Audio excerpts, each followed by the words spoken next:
Today, Vince Elias and I will be walking you through the selection of valves and actuators for SMR applications. Trillium Flow Technologies has worldwide locations and products in pumps, valves, actuators, and field service across the globe, and we're looking forward to working with you. Here's a timeline showing our history starting over 190 years ago. Relevant to Trillium, we formed Trillium back in 2019 and gathered all these companies and products together for one focused business focused on flow. Relevant to the SMR market, a couple of milestones are in 2022.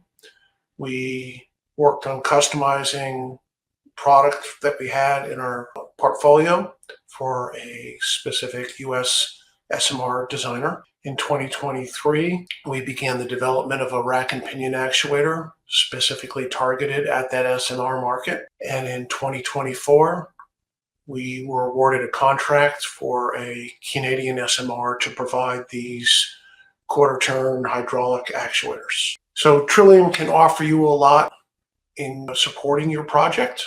We have a global presence in the nuclear power generation market. We have deep technical expertise in customizing flow control solutions for nuclear safety-related applications. We design and manufacture and service valves, pumps, and actuators across the globe. We have a broad product range for isolation, control, and safety relief valve needs. And we have manufacturing facilities distributed across the globe. So if you have regionalization concerns, we can work with you on that as well. The speakers today are myself, Jeff Hager. I'm the product manager based in Ipswich, Massachusetts, and Vince Elias, who's the global sales manager for Hiller down in the Pittsburgh area.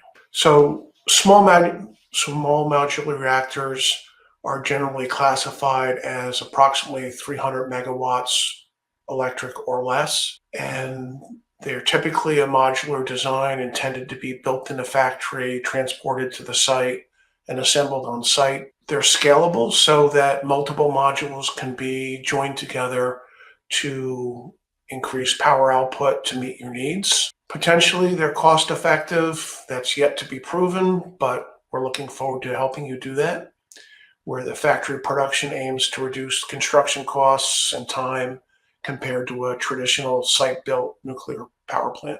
The SMR designs we've seen so far have advanced safety features, which is great to see. They're designed to enhance safety and mitigate any potential risks. And they're intended to be used for diverse applications, not only electricity generation, but also process heat, desalination, and any other power or steam requirements you may have for an industrial application. So this presentation will work through valves and actuators, how to select them for isolation control and safety relief applications. So small modular reactors need valves and actuators to turn those valves, operate those valves. They provide a pivotal role to provide safe, efficient operation of your unit, and they assure reliable coolant flow, both control and pressure regulation. Okay. The expectations of the industry at this point are to support a 10-year maintenance cycle, which we can do, and 60-year life cycle expectations for the plant, which we can do. And typically the design temperatures are now ranging from 600 to 1100 Fahrenheit. That's 300 to 600 C. And some designs are creeping up over 1300 Fahrenheit, which is 700. So the factors influencing valve selection are first and foremost the compliance with nuclear safety standards. So typically it's ASME Section 3, Division 1, Class 1, 2, and 3 for the valves. In French-related projects, it would be RCCM. And wherever in the world you are, you'll have regional regulations to consider and comply with. So fluid properties and process conditions will also influence the selection of the materials in the valves. Most of the designs so far are PWR or BWR based designs, with molten salt reactors having higher temperatures and higher corrosion resistant requirements, which we can accommodate. And in all of these, you'll need to demonstrate high reliability and durability to convince the regulatory bodies that the unit can operate safely. And this typically requires testing in specified operating conditions, upset conditions, and projected accident conditions. So next we'll go into the types of valves and actuators and the selection process. Just a note for those, if you have questions, we'll have a question and answer session at the very end. So you can use the chat box to type in questions and we'll go through them at the conclusion of the webinar. So for the component selection, there are various types of valves and actuators you'll see in an SMR. They could be used for isolation, flow control, or pressure relief. What we've seen as SMRs are developed, they are typically smaller, lighter, however, they require more force. And in some instances, as Jeff said earlier, they operate at a higher temperature and pressure than their larger reactor designs. We'll go through more detail on the types of actuator and combination in the coming slides. Next slide. So this may be fundamental for some in the audience, but we have a wide range of attendees and experience and knowledge, so we'll cover it all the way through. There are two types of classifications of components, safety related and non-safety, and they can be seen throughout the plant. The designs will vary, and in this graphic, we are looking at a boiler water reactor design.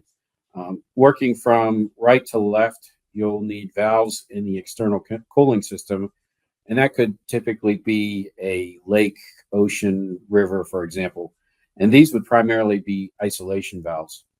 Moving to the left, you would see, or you have feed water and steam system valves. In these systems, you would usually see isolation, pressure relief, and control valves. And then finally, on the far left, once you're inside the containment structure, you would commonly see isolation or pressure relief valves. Next slide. So where the different types of valves and actuators would apply to each of those areas within the plant. In this slide, we'll take a look at that breakdown.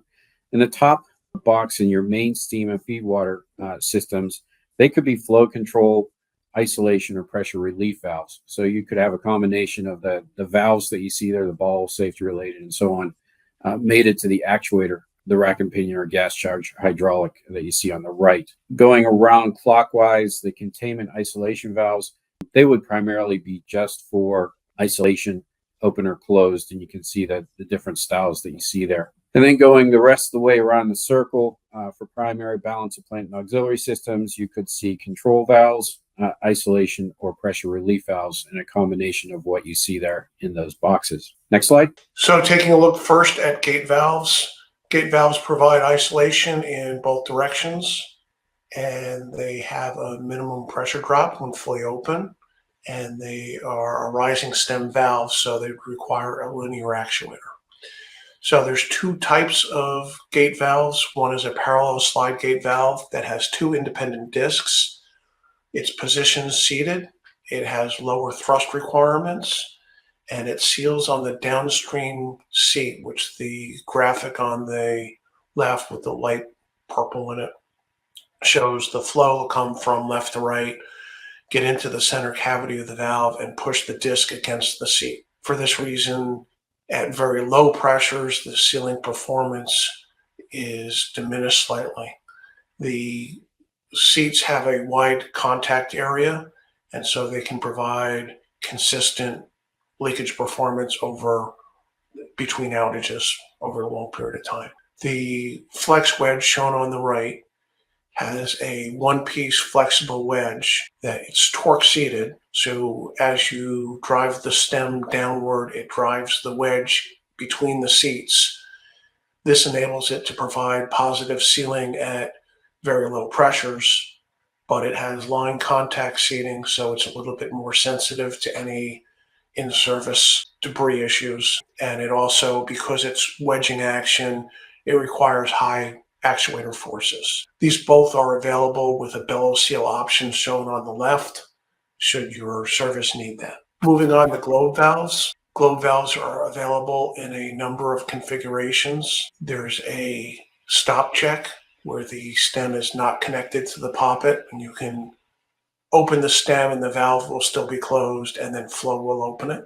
There's stop valves where the stem and poppet are connected. There's a lift check that does not require an actuator. It's flow actuated. It's self-actuating. Opens with flow and closes upon loss or reversible flow. Globe valves can provide short stroke for faster operation. They can be configured for isolation in both direction.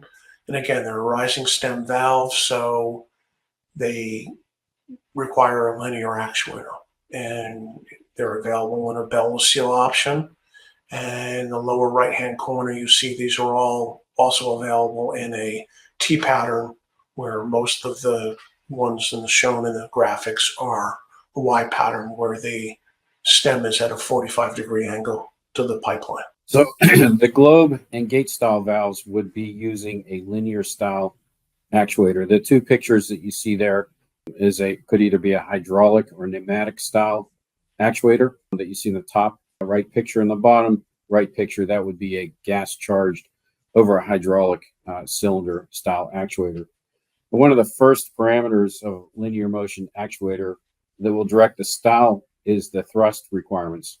In general, if you're over 600,000 pounds of force, it can be usually done with a linear pneumatic or hydraulic piston style actuator, as seen in the top right picture.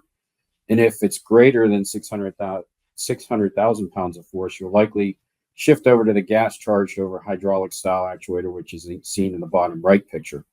Hiller actuators are all custom designed to the end user's spec and are qualified to generate up to 1.5 million pounds of force and can close in less than 5 seconds. Through the whole design process, Hiller assists our customers in the selection and the design to meet the specific needs of the application. The next parameter to consider is how the actuator will operate in either a modulating style for flow control or fail-safe operation. The third parameter is a speed control, where you can vary the speed at which it opens or closes, or if it just dampens the speed to avoid the actuator from rapidly opening or closing.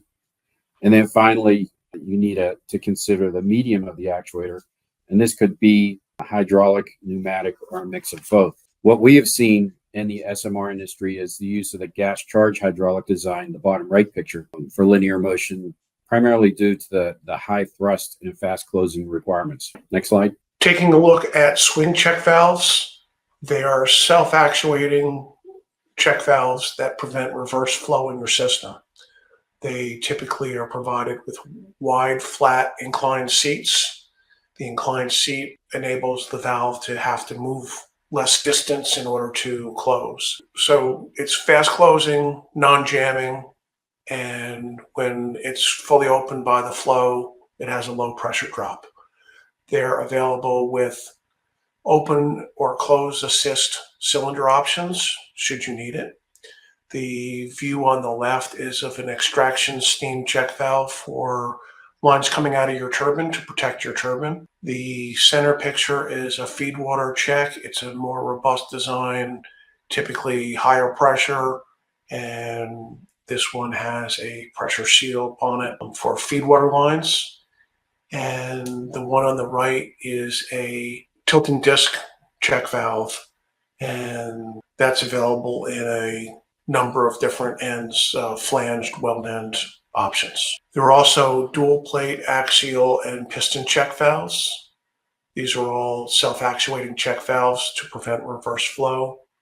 They can be installed horizontally or vertically, and they're available in soft seat and metal seat options. The dual plate check valve has the advantage of not having any body wall penetrations. It provides immediate response to flow changes and is installed between two line flanges. Moving over to the axial check valve, this has a low differential pressure to open and is available in a multitude of ends: flange, weld end, socket weld end. And then there's the piston check, which is available in plug, ball, and needle seat arrangements. And it can be provided with a bolted bonnet for lower pressures and a pressure seal bonnet for the higher pressure classes. Taking a look at ball valves, these offer a compact isolation solution and a tight shutoff. They can be provided in unidirectional or bidirectional sealing, and they can be provided with soft or metal seated options. Working from the left, you see a floating ball valve. This is a less complex design, can be limited in pressure and temperature arrangements.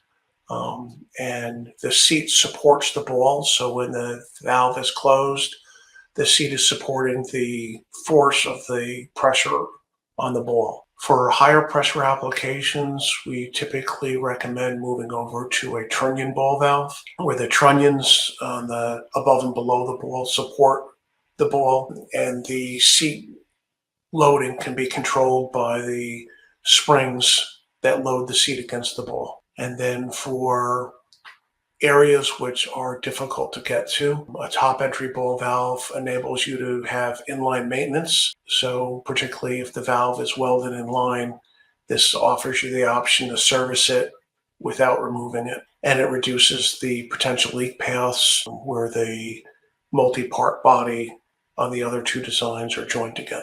These also typically have a higher torque requirement than some of the other valve solutions, which of course means a larger actuator. Taking a look at butterfly valves, we typically offer in high spec service, we offer the triple offset butterfly valve that provides reliable isolation in a small space package. The valves are metal seated. The triple offset design, which is detailed off to the left, enables the valve as it starts to open, it lifts the sealing surfaces away from each other. And so you're not scraping across the surface and potentially creating additional wear. The gasket arrangement, the seal arrangement is shown in the center graphic, where there's metal laminations that actually provide the sealing from metal to metal seat contact, and gasket laminations between them. This enables the seal to flex a little bit and provide a really good seal. These are available in flange designs, both lug, wafer, and double flange, and also can be provided in a weld end option. Off on the right, you see a small bore valve supplied into a large-scale nuclear plant, and the valve at the bottom was configured for 1500 degree Fahrenheit or 850 C service. So the three style of valves Jeff spoke of, the butterfly, ball, and check valve, would consist of a rotary motion, typically 90 degrees. And this would be done with a rotary style actuator. The two pictures you see on the right are Hiller actuators, where the top one uses a Scotch yoke mechanism, and the bottom one there is a rack and pinion style actuator. In general terms, if you're over 30,000 foot-pounds of torque, it can easily be done with a pneumatic or hydraulic piston style Scotch yoke actuator, as seen in the picture in the top right. And if you're greater than 30,000 pounds of force, you're likely to shift over to a rack and pinion style actuator utilizing a 4-piston arrangement, as seen in the bottom right picture.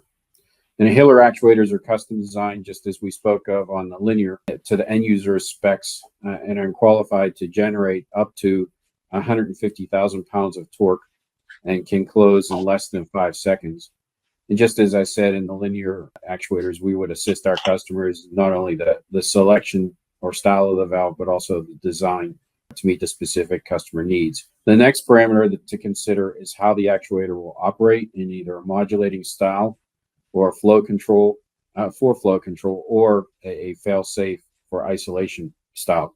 The third parameter is the speed control, where you can vary the speed at which it opens or closes, or just dampens the speed to avoid the actuator from rapidly opening or closing. And then finally, you need to consider the medium at which the actuator will use, and that could be hydraulic, pneumatic, or a mix of both. What we have seen in the SMR industry is the use of the rack and pinion style design, as seen in the bottom right picture. And this is primarily due to the torque and torque requirements and fast closing requirements. Next picture or slide. So moving on to control valves, these enable you to regulate your flow and pressure within your SMR. So there's small control valves that have a low CV control, high pressure drop, available in caged and seat guided options. and they're available in multi-stage trims. For more demanding service, there's the extreme severe service control valves that control the velocity of the fluid at all points through the trim. So looking over at the right-hand graphic with the little round circles, those are protruding from each one of the discs. And what that aims to do is remove or limit the area of recirculating flow, which is what causes the cavitation and noise and vibration. And so this provides a compact, high-capacity, multi-stage trim option if your service needs it. And on the bottom is the cage-guided control valves, which have a stable cage guiding arrangement. They're available in single and multi-stage trims, and they eliminate cavitation, flashing, and noise. The safety relief valves are used for overpressure protection, and they maintain your system safely during normal operation and abnormal conditions, and protect your system from damage if the pressure gets too high. So this can regulate the pressure for steam, gas, liquid, and two-phase flow, and they're leak tight up to the set pressure. They have very proven reliability in the nuclear industry, and the pilot-operated safety valve is nuclear qualified. And they offer soft opening and closing to reduce the loads on your equipment when you do go into relief mode. And the different designs are shown in the graphics there with the spring-loaded pressure relief valve on the right. When you're selecting your valves, once you select the type of valve you're going to use in your system, the next thing is selecting the materials.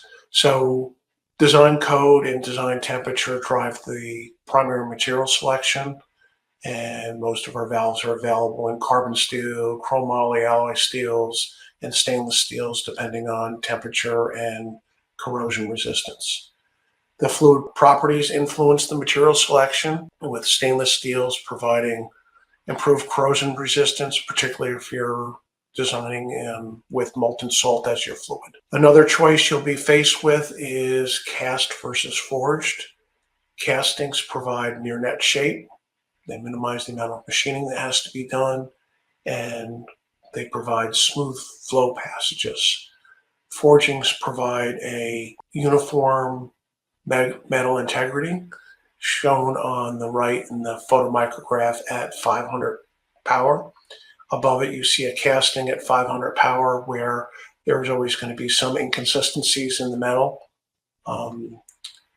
So forgings may require additional machining in order to create the flow passages, but the savings in non-destructive examination results usually help justify that. So once you've selected your valve, you've selected your materials, now you have to take a look at, is it qualified? Has it previously been qualified, and does that qualification envelope your particular plant's conditions, or do you need to conduct a new qualification program? So the regulatory agencies require a rigorous qualification to ensure that the valves will provide their safety function in all the scenarios you've put forth. So testing performed in simulated operating conditions, upset conditions. Usually the standard that people are following are ASME QME1. And so that walks you through the different scenarios, some of which you may be able to address analytically based on previous testing, and some you may have to actually perform in order to validate that the product will perform as you need it in the projected seismic and loss of coolant accident conditions that you may be exposed to. Trillium has extensive experience qualifying safety-related valves and actuators in a multitude of sizes, and actuation methods, and design conditions. So a couple are shown here. The upper right corner is the triple offset butterfly valve. We qualified for air-operated, motor-operated, gear-operated service. We went through cycle testing, functional capability flow testing, and steam flow interruption testing. We tested both in gas and water and steam.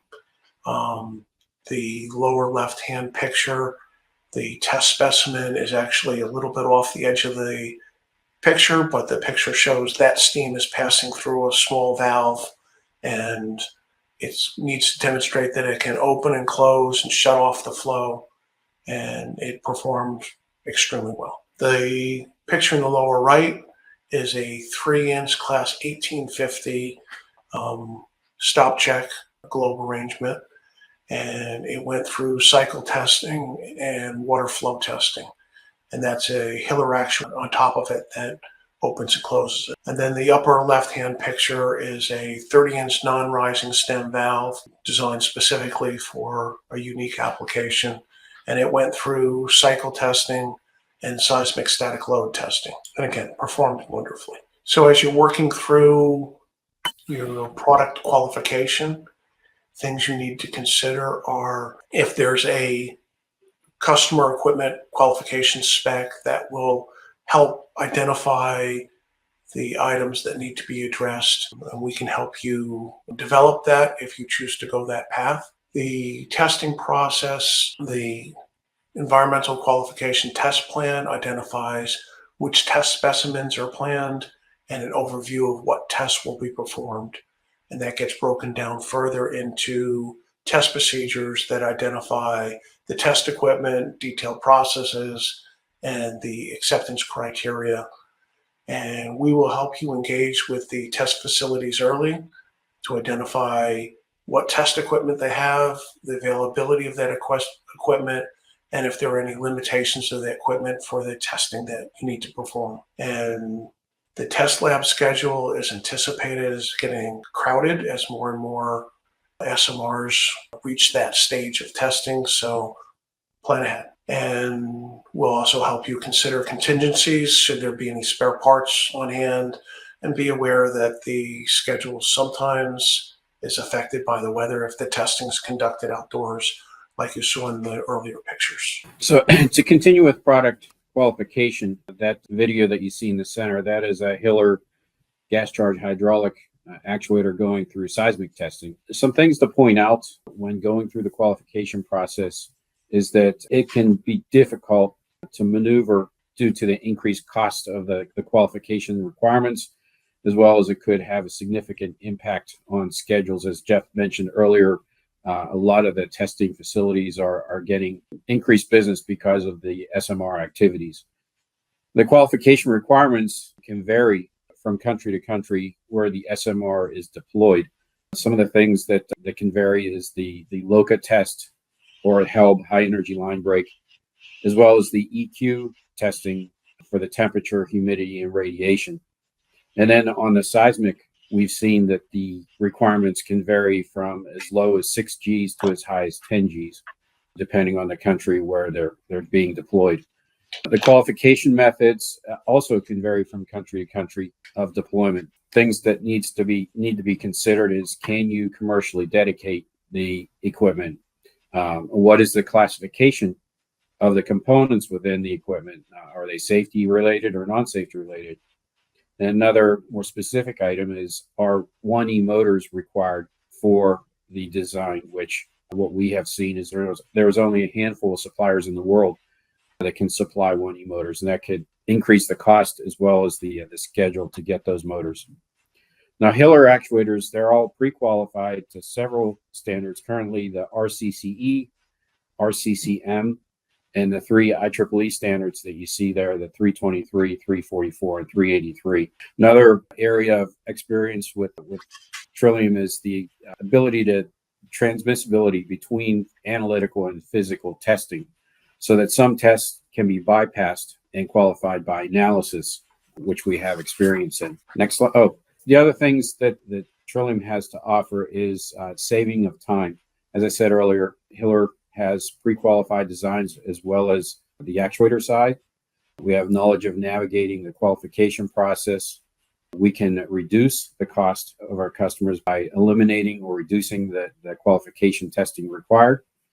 And for project management, we have existing relationships with test houses around the world. It can assist in the seamless process of going from the testing to full qualification. Next slide. Moving on to the product life cycle, maintenance of the equipment is imperative for the longevity and the operation of the equipment. And it's important that you consider how you're going to maintain the equipment once it's in service. Proactive maintenance strategies are essential to ensure the safe and reliable long-term operation of the valve and actuator.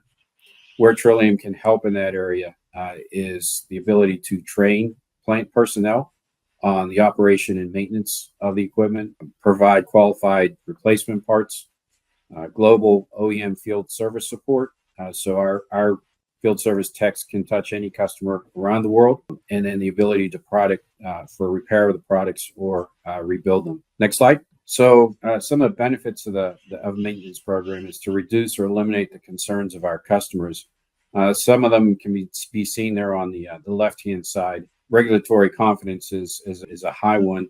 You want to make sure that you're compliant with your local regulations, to reduce the risk of unplanned outages. You have the horrible stories of a $5 O-ring bringing a nuclear plant down, and certainly a proactive preventive maintenance plan can prevent things like that. Also, lowering the cost of ownership of the equipment. To address these concerns, Trillium can offer what we see there on the right is an established maintenance frequency for all of our products. We can have on-hand spares either at our facilities for your use, as well as supply them to our customers to have on hand. We can rebuild actuators either at our facilities or on site. We can also supply spare actuators and valves and also store them in our facility to have them available within 48 hours of notification of a need for that spare. Next slide. So taking a look at how to control schedule and cost, some of the lessons learned through experience at Trillium, how to minimize project risks. We recommend to plan out the project phases and milestone payments and take into account delays, both internal and external. The front-end engineering phase can be critical to identify and resolve technical issues early, so your project proceeds smoothly, and develop a contingency plan for funding interruptions, hold points, and other influences that interrupt the project flow. Trillium has decades of experience dedicated to the nuclear industry, managing new build projects, relevant SMR and new build experience, and we can help quickly identify quality, schedule,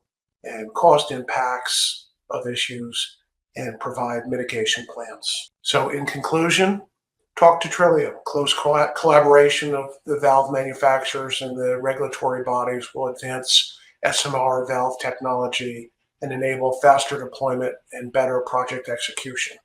Partner with Trillium. Assure safety, reliability, and efficiency of your SMRs by partnering with us to select your valves, features, materials, and actuation methods.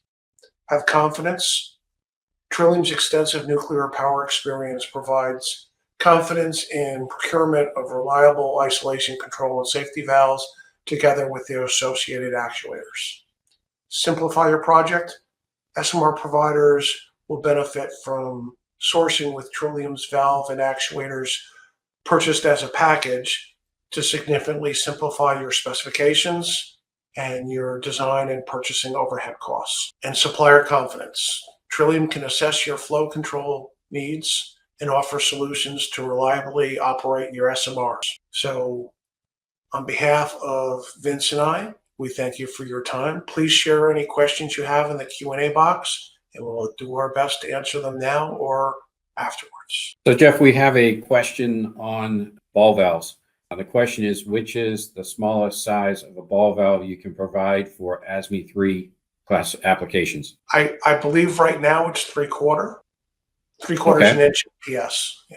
And as Jeff mentioned in one of the earlier slides, we are mating ball valves up to the rack and pinion style actuator for a Canadian SMR manufacturer currently. Are there any other questions? No further questions? All right.